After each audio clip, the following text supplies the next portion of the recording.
everybody to the SmallTown Collectibles YouTube channel. I'm Jimmy Don Kerr. My guest today is what I believe to be a really up-and-coming channel. It's very original. The host of the channel, or this guy on my right, the way I'm looking at it anyway, Jeremy and his wife Angel. It's very original and it's a lot of fun. It's very funny. And I just really dig it and was really interested to get this guy on here to kind of chat. So everybody join me in welcoming to 10 Questions, Jeremy from Remy Q Studios. How's it going? Good, man. You doing okay today? I'm doing fantastic. Thank you so much for having me on. It really is an honor. Thank you. Well, I appreciate that, man. I meant what I said in kind of my intro. I find your channel very original. Some different things. So let's just jump into it, okay? So you know this if you watch this. The first question is, what or who got you into collecting? That's actually kind of a hard one. I know that growing up, I did have a lot of comics that were available to me, and I believe it was through an uncle of mine. We haven't quite been able to pinpoint who it was, but I know I was a big DC fan. Superman, Justice League. I had lots of books and tape. Superman pajamas that had the little Velcro cape on it. I would hide under my shirt and sneak that into school. It's no big deal, but that was kind of the I guess what started me in the comic book world. So a lot of people, when I'm talking to them on here, and even myself, kind of got going too with a lot of the cartoons. Like the cartoons that were available when I was a kid was really like Super Friends and that kind of thing. So I think that's what kind of, brought me to be a DC fan primarily. Did you have the cartoons when you were growing up? Was that something that was a big part of your life? Yeah, cartoons. And again, like I said, I was really big into like books and tapes. I still have a bunch at my mom's house. I'm sure I do. But that was another thing, I guess, comic related aside from the comics, though, was, both the cartoons and then again, a lot of the books and tapes. I was really big into those for a long time. So, cool. So why did you, this is question 2, like what inspired you to start a YouTube channel? Actually, I had listed a couple books on Facebook Marketplace that I was going to sell. And, there's a gentleman who contacted me. It was Chris from Cardboard Crazies. He's got a channel, Cardboard Crazies. And we just kind of hit it off, just chatting and talking about comics. And then it turns out that he had a YouTube channel, and I started checking it out. I realized he was traveling about an hour out of town into my town to go to a comic book shop that we had because he didn't have one local to him. And I said, you know what, I'm going to send you a box. I didn't even know it was what an AOK was. But I said, I'm going to send you a box. And he was opening mystery boxes on his channel. And so I got a bunch of books together and sent it out to him. And he really loved it. And he was like, hey, I don't know if you're doing content, but if you're not, you should. And everybody go over to his channel and check it out. And the next day I said, you know what, I'll do an unboxing. And so I had a bunch of boxes that came in and just opened them up. So were you already buying mystery boxes prior to starting your channel? I wasn't buying a lot of mystery boxes, but I was buying a lot of books. I went to a lot of auctions, and so it was like Facebook auctions, actually mostly Facebook auctions, but it was also eBay. I think I even had a couple Goodwill boxes where I just bought like by the pound comics, and so I had some of those come in as well, and just started opening them up on YouTube. Well, it's funny because one of the first videos I ever watched of yours, I want to say it was recorded maybe like 4 or 5 months ago. It was an auction through Goodwill that Angel had purchased a box for like $100. the infamous Miss Marvel, the M comic, yes. Yes. And so I guess, I've just since you mentioned it, I wanted to follow up on that. Did you do anything with those books? Did she frame the Miss Marvel book like she said she was going to? So you know what? She actually, with care, she did place a lot of those, and it kind of separated them in a box. We have not done anything with the Miss Marvel. We have talked about building a series out of what happens to the Miss Marvel, and I'm still looking for a presser. So if anybody out there wants a challenge, it doesn't have any color breaks to it. It looks like it just was flopped in a corner, and It so it's really does. all Like, it all was crazy. folded, but it's not like crinkled. So Right. I don't know. I want to put it in a book or something. I think it could be salvaged. It would be interesting to send it in and see what it actually came out as. 100%. Like when I saw that, like I mean, it's been months since I watched that video, Mhm. and I still remember it. Yeah. So like it sticks out because that was some of those books were it was so funny, and like you were doing this thing like pulling it out. Like I don't know, it cracked me up, and you were cracking up. Oh yeah, yeah. Well, it was like she would look at something. She's like, this one doesn't look that bad, and she hands it to me. And it was an old Superman. I was like, yeah, this is great. And then slowly the cover just comes apart. And I was like, oh, okay, well, No, there goes that one. you 100% should do that with Miss Marvel book though. Like take it from beginning to end. That would be Yep. awesome. So question 3 is like, where did the name Remy Q Studios come from? So Remy was actually a nickname that I had as a kid. My name's Jeremy, Mhm. and my favorite X-Men was Gambit. And somewhere along the line, we figured that out. And somebody was like, "Oh, if you take the J and E off of Jeremy, it's Remy." And so I was like, "Oh, okay, I'm Remy now." My middle name starts with a Q.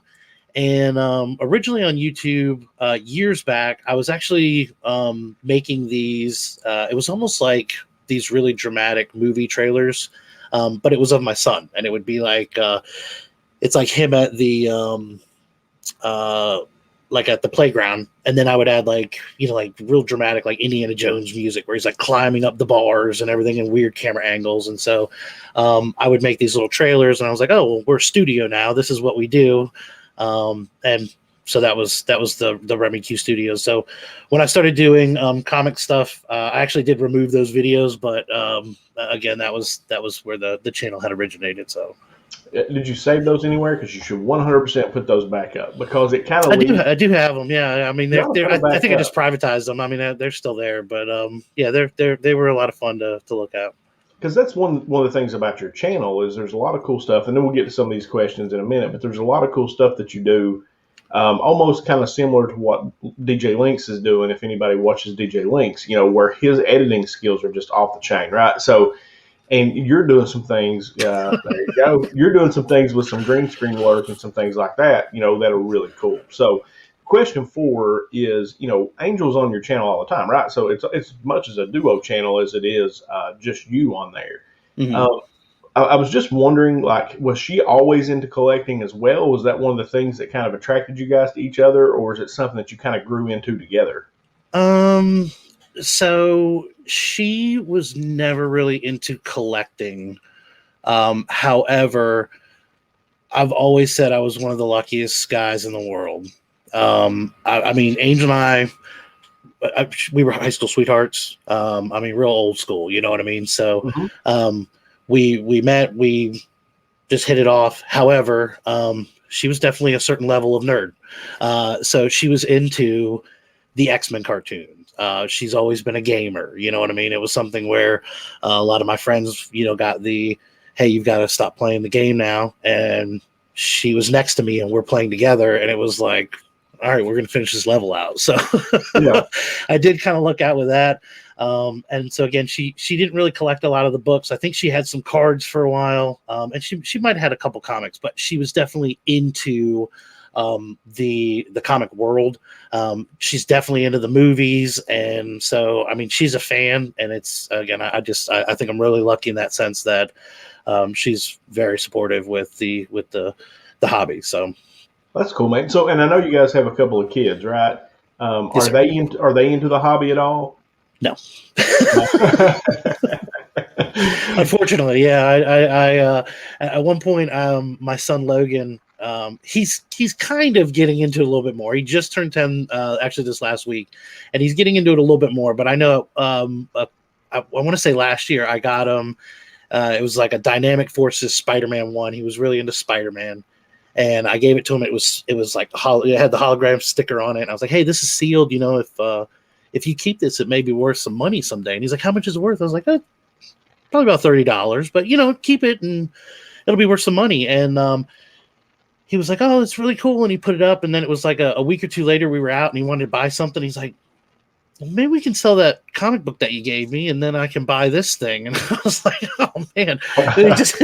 It was like, well, you said it was worth $30, so I'm sure we can get $30 for it, and then I can buy this. And so I was like, all right, he's maybe Hey, not as into it as I thought. well, maybe he's just a hustler. No, maybe that's it. Yeah. Maybe he's just like, hey, you take something that's worth some money, you flip it and buy something that you really dig. You get tired of that. That's part of the game, There actually. you go. That's one of Actually, the yeah, funnest parts you're of the right. game. Yeah, that's one of the funnest parts of the game.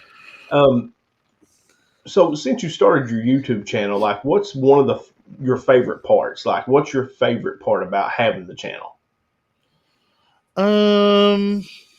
Honestly, this, you know what I mean? Meeting new people. I think this is amazing. You know what I mean? Just the interaction that you have with folks, and just collaboration ideas. I mean, anything like that. It's been a lot of fun. And from a collecting perspective,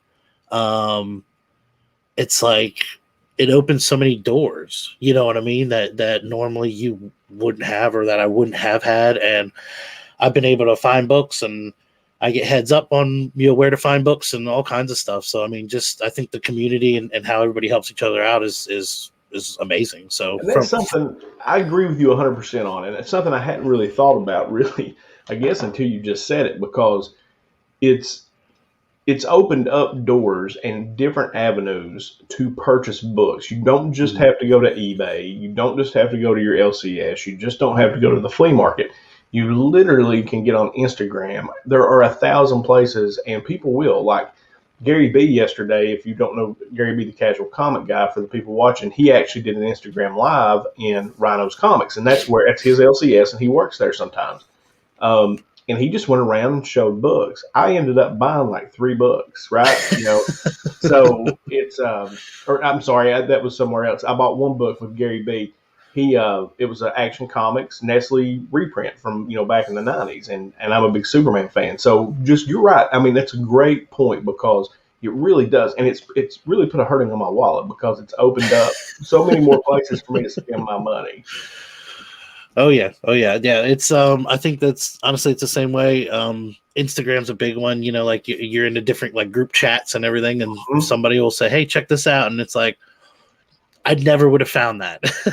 Right. Or just if it's like you're into Superman, and so it's like maybe I find that one Superman book, and it's like, oh, this is the one that he's been looking for. So that's what I mean. It's I think you run into that all the time. So from a collecting perspective, it definitely changes a lot of things too. So let's kind of circle back, because I had this question in my head and then it kind of left me, but I want to circle back to it as far as like being a kid, and like even now with my girls, when they were growing up and there was different toys, like they were really into these Monster High, almost like Barbie dolls, if you know what Monster High is. And isn't it amazing how, like when I was a kid, dude, I had all the original Star Wars stuff, all of it. And I still have a lot of it. But, if I would have kept that stuff in the box, or kept the boxes, how valuable that stuff really is. Yeah. And like, do you think that's as amazing as I do? Like now, 30 years later from when that stuff was bought for me for Christmas and I was playing with it, that if you would have kept it in pristine condition, or kept the box, that it's actually worth a whole lot of money. So I have, I've actually been waiting, and it's going to be a video, but I do need to go back to my mom's house in Virginia and raid my room, because I've got a lot of toys still there. I know in the past, though, I've been greatly disappointed. A Voltron sword that was listed on eBay for $200 that I chewed the tip off of for whatever reason. Little things like that where, I see Plastic Man, where you squeeze his arms together and his neck extends. Broken. The neck doesn't extend, and somebody has it listed for $50 or $60, and I'm like, oh, come on. They're like, it's amazing. So it's incredible to see how a lot of the toys and things, exactly what you said, Christmas came around, you rip that thing open, you're having a blast with it. But I think that's where the value comes in, because everybody remembers playing with those, and it's like, yeah, if I could sit down and play with that again, it might be worth it to spend the money to do it. So yeah, well, 100%. I don't think I would change anything. I had a lot of fun with that stuff. I said, because it was during the time when you didn't have phones. Yeah. Really, the internet was just was in its infancy. So what you had to do to occupy yourself was play with your toys or go Mhm. outside. Where I live in the hills, we played in the hills a lot. But we would take our GI Joes outside and have pretend wars outside Oh in the yeah. hills. Like it was a lot of fun, man. I think Yep. that's why like our generation is so into collecting and it's so nostalgic because that stuff was a huge part of our life. Yeah, I remember taking GI Joes out, and I would dig a pit, and then we would put sticks in the pit, which was like the death trap, and put a cinder block up, and then they would build like a fort out of the cinder block. And yeah, my boys, no, they can't do Yeah, that. well, I and feel like, like an old man saying that, but they can't. I but can't it's give them a true. brick and a couple of GI Joes and say, "Here, play." They don't. They Their don't know what play. to They do. wouldn't know what to do. No, like I said, right now it's that phone or iPad or whatever that's what they do. And I guess every generation is different, but it is amazing, and I think it's a big part of why I know it is for me anyway. Why I collect because I had an uncle that kind of got me into it, and he was into stuff from his childhood, but it got me. It's nostalgic. To Mm. have something that you had when you were 10 and remember having so much fun with, I don't know. It's just something that I think is very cool, about the collecting game, comic books, all that stuff. Absolutely, absolutely, yeah, 100%. Okay, so question 6 is, where did you get these mad green screen skills? Like, like I watched one the other day. You're on the moon. Um, what else? I know, like, which it's I don't want to step on this because it's one of my questions in just a second. But like a lot of times when you go on to different channels, you'll have the background lit up with their logo. Mhm. Like, how did you get into doing that? So one of the things, the first video that I had was actually, I was at a friend's house. I was pet sitting, and I filmed it just in like this little corner nook of the kitchen. And I thought about what I would say when I first started, and so I welcomed everybody to Remy Q Studios, and I said, "I'll be honest, this isn't my studio," and so that Yeah, was kind of the joke. And you know, the progression of that really was so many weird places that I would film, a show to put on YouTube that just wasn't my studio, and everybody has that setting, and usually they have like some books or some toys or statues or something, and so that was the things I was like, well, this isn't my studio, and I've always, again, when I was filming like the trailers that I would make of my son, um, that movie aspect always interests me. I've always been into movies, and so that was something that I wanted to take a little more seriously. And Angel and I talked about it. And I was like, I'd like to get some good lighting. I'd like to have an actual setup. And when we talk about a studio, it's almost like a recording studio for something like this. And so she was the one who set me up with a green screen. And I'll be honest with you, I don't have special programming. It is as rudimentary as you can get. I'm not like anything. I have no special training or anything. It's like I just have fun and honestly kind of learn as I'm doing certain things. So if I've got a setup or another studio that I might be taking over, sometimes there's certain elements to that I have to kind of rig in a way to to make it work. So I'm still learning how to do a lot of the green screen stuff, but I have a lot of fun with it. well, yeah, you do, and it's really impressive to me because I can do nothing like that. Like the fact that I can even put a YouTube video on YouTube is like really impressive to me.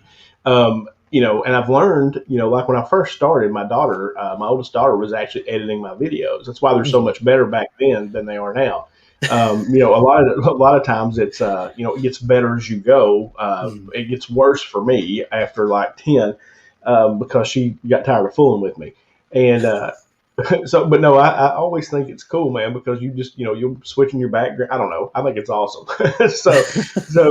But I wondered like if you had any special like training or like, did you have to learn? So you just been messing with it. Yep. I mean, I've had folks ask me about that, like when I edit, because I've been doing a lot more live streams lately, but when I edit a video, it's with Windows Movie Editor, just generic. Actually, I got a new laptop, and I don't even know what it's called, just Video Editor. It's nothing special. There's no, like special thing that I'm paying for or anything. So yeah, I'm still learning and kind of developing those I guess skills. I don't want to say skills, but yeah, as we go along, just exactly what you said. Like I'm learning kind of more how to do this stuff as we go. So Yeah, and that's been really one of the best things. Honestly, my favorite part, like you said, is just the community. I've said it many times on here. I found something that I didn't know I was even missing, and I love it.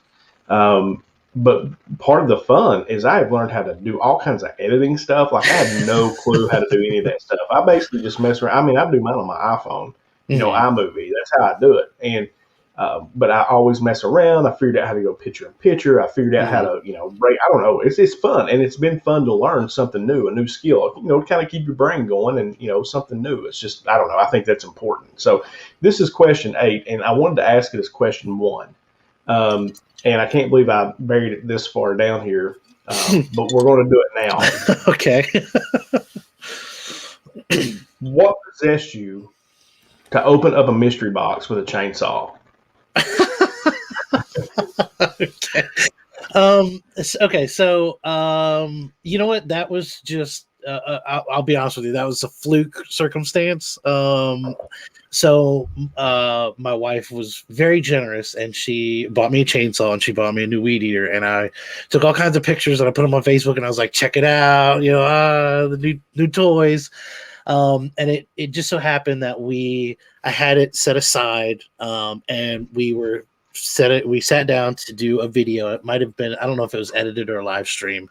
And we were talking about it, and it just was in arm's reach.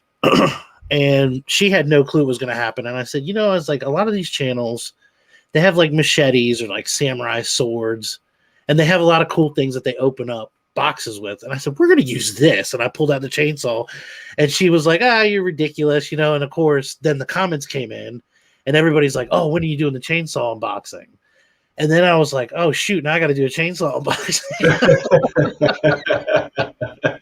So, it was one of those things where I was like, oh, well, I got to figure this out, So the first one we did, it was actually, I think it was with my phone. And so, no, I think I tried it with a camera, and it didn't focus right. And so it's real choppy transition. And we just put as many warnings on that thing as we could. Like, do not try this. Kids don't try it. Adults don't try it. This guy's an idiot. And yeah, I tried to open it up with a chainsaw, and I lucked out on that one.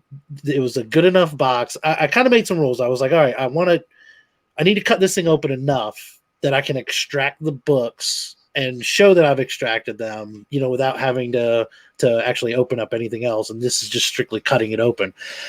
But yeah, like I said, it was a fluke that one day I happened to have a chainsaw next to me, and then sure enough, I was going to eat my words because I promised everybody that I'd open up a box with a chainsaw. So and now we've done two times, so we'll go for the third. So I'm gonna be honest with you. I saw that and I was like, okay, and I figured it was something like that, right? Like it was just, there was a chainsaw here, and I need to open this box. I'm gonna open it with a chainsaw. That would just never cross my mind to do. I'm just gonna be honest with you. That would never cross my mind, but it was the greatest thing I've ever seen.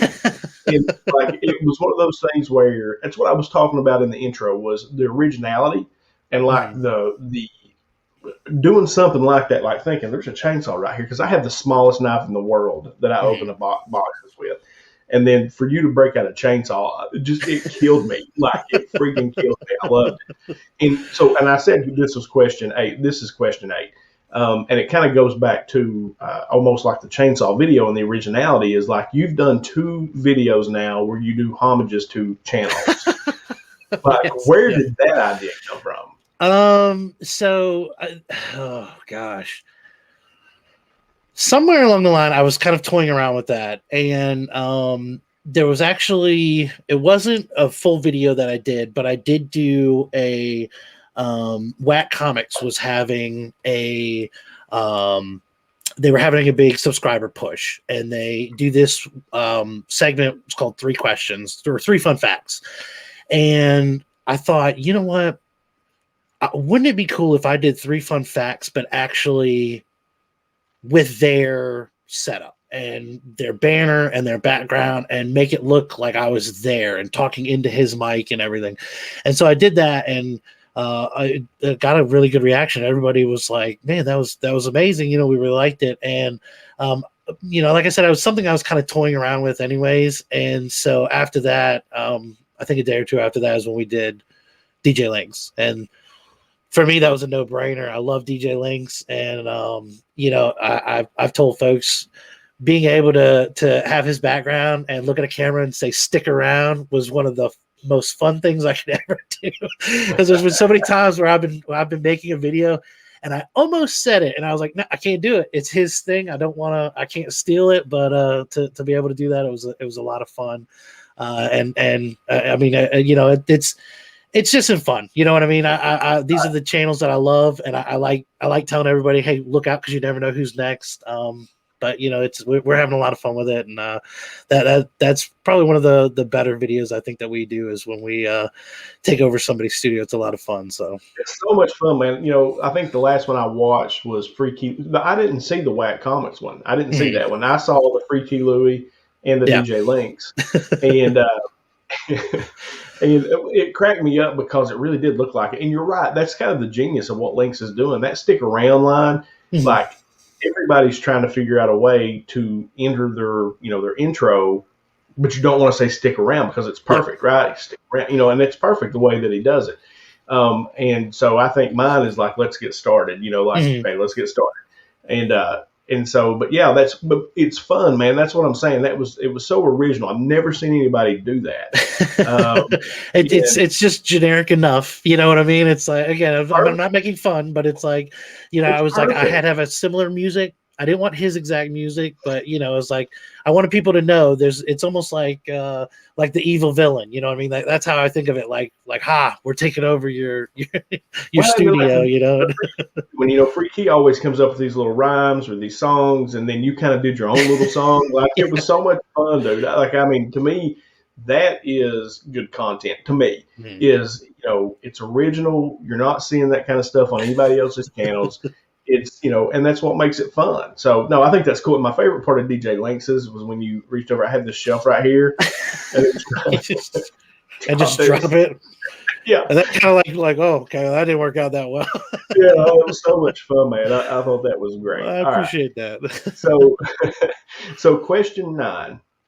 And this actually comes back to a comment that you made on one of my videos. So I want to give you the opportunity to talk on this subject. And Taylor Winder and I did a video about why is Superman, or why do people hate Superman? Because, as I've said many times, I don't get it, right? Like, I thought everybody loved Superman. I mean, I was out of the game for a while, but like, Superman to me is the ultimate superhero. Like, he is a superhero. Yeah. A lot of the others are anti-heroes, or, they're humans with, very special skills. He is a true superhero. And I thought everybody loved him. Yeah, and I thought everybody loved him. So Taylor and I talk about this, and Remy makes a comment that, hey, guys, you fell short of the mark here. I need to be on your channel. We need to discuss this. So I want to give you the floor right now to give me your thoughts on Superman and that particular discussion. So what I was thinking at the time was actually exactly what you said. I think Superman is the ultimate superhero. And so Taylor had mentioned that, I think he said he was just too vanilla, and he was a Boy Scout and everything. And it's like, well, then you're not looking for a superhero. That was kind of my take on it. It's like, if you want an anti-hero or a villain, or, Deadpool is super popular, but is he a superhero necessarily? It's like, he's an anti-hero. And so I think that Superman, and it's come up a few times, and honestly, and like Doomsday Clock and all kinds of other things. I mean, he is that's him. He is the center. He is hope. He is. It's like you always come around to that. And even in Zack Snyder, which we had talked about, how he is flawed there. I'll tell you, I went back and I watched Man of Steel again, and I was like, I forgot about this. And it was so it's the scene where his dad dies. He watches his dad die, and it's not like in the books. This was like, you could have stopped this, but you couldn't. He didn't want you to, and so it's that little twist where I was like, all right, there's a flawed Superman, and that kind of explains it from the cinematic point of view. Because will just, I mean, it's let's be honest, that's a different universe than what the books are running through. But yeah, that was my thought. Is if you're looking for a superhero, a true superhero, then that's Superman. Yeah, and if you don't like him, then you don't like I mean, then you're not looking for a superhero. If you want somebody flawed, or if you want, the dark and gloomy, then you're a Batman guy or something else. Why do you think people are drawn to those type of characters? Because most people do think Superman's boring. I freaking love him, dude. Like even right now, the Bendis run I thought was good. The Action Comics run, with Red Cloud and some of those people, I thought was solid. But it kind of leads to the bigger question: why do you think people are drawn to the flawed or the maybe the darker characters? I think you know what? I think it's going to be more of Superman himself. It's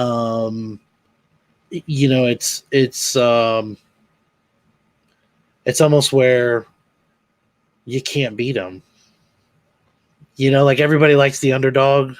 It's like whenever a sports team is dominating for a decade, they get so much hate, and it's, I mean, that's the thing is you're always going to have those legends and those icons that people will hate because they're the best. And unfortunately, Superman is one of those. He's the best. I'm not even I like Superman. I'm not the biggest Superman fan, but I mean, you got to give it up from a superhero perspective. That's it. And I mean, and I'm thinking back on like Christopher Reeves, and again, like me in my pajamas. I mean, that was what I was fighting for was truth and justice and the American way. And I've said it before. I had the cape. I had. Mm-hmm. I thought I could fly. If I got on the roof, I thought if I jumped off, I could fly. My mom said if I could run fast enough, I could just. I could take off. And I think that's like the coolest superpower too, is to be able to fly. If you could fly everywhere you wanted to at the speed of sound, how awesome would that be? I don't know. I think it's cool. All right, man. So I wanted to give you the opportunity to answer that because I appreciate that. Yeah, that would be my response is if you don't like Superman, I think you're looking for something other than a superhero. Cool. I think that's awesome. I think that's a great answer, though, because we talked a little bit about it when we were doing that Justice League thing, and I thought, well, that's such a good answer. I want to give him a chance to expand on that. I appreciate that. Thank you. All right. So question 10, and, and I asked this question because I'm looking, obviously, for other people to interview, but I'm also looking, for new content to watch, people that are kind of doing some cool stuff out there. So what are some channels that maybe you watch that I maybe don't know about, or that I should be checking out, or my viewers should be checking out, and maybe somebody I ought to sit down and talk to? I float around to a lot of channels. I check in a lot with Superpower Review. Kevin over at Superpower Review has a really good show that he does. Both in studio and out, because he works in a real professional studio as well. Another really good one as far as like comic reviews. If you're looking for a salesman for DC, Legion of Comics, Mark over there, he's amazing. I keep saying DC needs to get him on their payroll because he gets me excited all the time for a new book coming out. And he has a really good way of explaining, or describing what's going on. I don't know, because I watch his channel all the time, and he's somebody that's on my list to reach out to at some point and talk to, because I think he'd be fun to talk to. He's very energetic and he loves DC, and like I said, he's a great guy. Yeah, seems like a super guy, and so that's one I'm definitely going to keep on the list, because I think he would be fun. Mark would be good, and the cool thing about him too is, so I mean, he just hit 500 subscribers. Congrats, Mark. But he is 100% raw. There's no editing. I mean, his Finn will come in, his kids will come in, and sometimes they'll chat a little bit, and that's it. He records it, lets it go, and so there's no magic or tricks or anything. Like we go a lot on tricks and everything. He just lets it go, and he's just a heck of a storyteller, and he's a heck of a salesman. So I always say that he's the guy to go to if you're looking for some DC content. Well, I know him and a guy that I watch, or kind of gotten to know, the Comic Vet, do this. I think it's called Two Cool Guys, Two Hot Titles, or something like that. That's what it's called. And they do a nice job at that. That's actually a cool little segment that they do. Oh yeah. Yep. That's a new one that they started. But yeah, Market Legion of Comics is really good. Burke Family 54, it's another really good one. That whole Burke fam, there's I've been involved with those folks. They're really good. Yeah, so that's it. You already know about Mr. DJ Links. Pass on that guy. He's okay. Yeah, who wants to interview him? No, he hits 1,000 subs. I might have to bring him back on, just because, he hit 1,000 subs, dude. Like, we all kind of started at the same time, and that cat is almost at 1,000 subs. I just broke 500. He's on a rocket ship. But I said it when I gave him the shout out. I gave him a shout out, and I said, this is the next big channel. He's the next big thing because he is just cool. Like, I am the opposite of that. I am not cool. And he, he just kind of oozes coolness, and he's got the editing skills, and like you said, the whole stick around and, spread love. It's the Brooklyn way. I mean, all those catchy little things that he does. He's awesome. Great channel. So, he, just a real quick side note on Mr. DJ Links, because that's a funny story, but he had sent me an AOK, and on the box, he wrote, spread love, it's the Brooklyn way, stick around. He wrote, salt in a slab Oprah, all these things to me, just little inside jokes. And I had sold something, I think on eBay, and I put it in that box, not thinking about it, and sent it to this person. And they actually wrote in the review, I love the writing on the box. It was really cool. And it was just funny because I told DJ Lex, I was like, hey, you got me a good review because I love your box. I got this box that said spread love the Brooklyn way and all this stuff. No, that's awesome, man. He is a cool cat. I mean, he really is. He's become a friend. It is, and like, we were talking earlier, it is, I found so many cool channels to watch and so many people that are just like me, really, that just like comic books. And, like I said, I'm older. My kids are at that age where they don't really want to talk to me right now. They're teenagers and dad's not cool anymore, especially because he's doing a YouTube channel talking about comic books. They've actually come along, with it. At first they thought it was kind of weird, but they've actually come along with it a whole lot, and kind of dig it and even watch some of the videos now. To be honest, it's kind of awesome. But no, man, look, brother, I appreciate you coming on. I've had an absolute ball getting to know you. I appreciate you having me on. Seriously, it's I told Angel, I was like, when you make it on 10 questions, that's it. You've made it. Hi, Mom. How you doing? I'm so excited. Yeah. Like, it was something I know it was when you first started it. I've always loved this show, and I told Angel, I was like, man, I was like, he's got another one coming on. It was like every guest was so good, and I was like, maybe one day. And I think at one point she was like, you should ask him some questions. I was like, that might be it, but I'm not going to steal his show. So you need to have it 10 questions for you. That was Angel's ideas. We need to flip the screens, and then maybe you'll have a panel and we'll all ask you some stuff. Well, as DJ Link said, stick around because that may be coming up. Okay. It's something that we're planning. I'm trying to figure out how I want to do it. Because I think you're right. I do all these questions. I ask people all these questions and do this, but I've never answered these questions myself. Nope. And so at some point, it's something that I've been talking about doing. I'm trying to figure out how to do it. As far as, do I let everybody that's ever been on 10 questions ask me a question? Just ask you one question, yeah. Ask me one question, or do I do the panel? Do I do, just one person?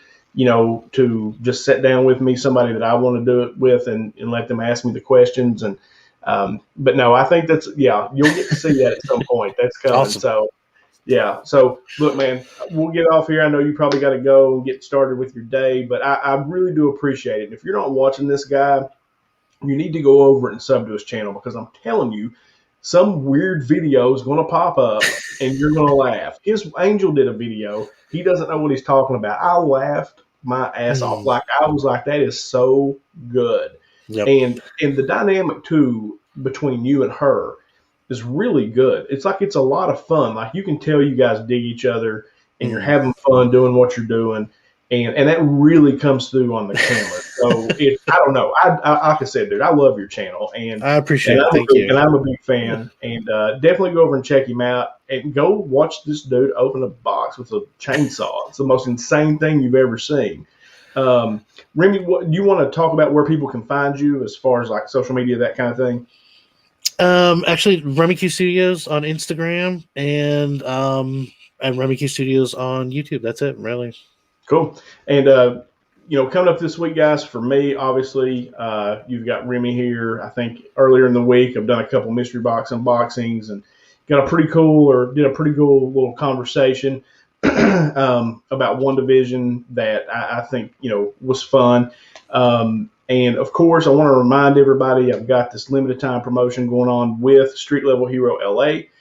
If you go to their site and you make a purchase and use the code STC10, you get 10% off your purchase. But most importantly, you'll get 25% of your total order is going to be donated to the American Cancer Society for Cancer Research. It's a really important cause to me, and I hope you'll take the time to go over and find a cool book or some cool gear, whatever, and help raise some money for that dreaded disease. So, Remy Q, man, thank you so much, brother. I've had Thank a hoot. you.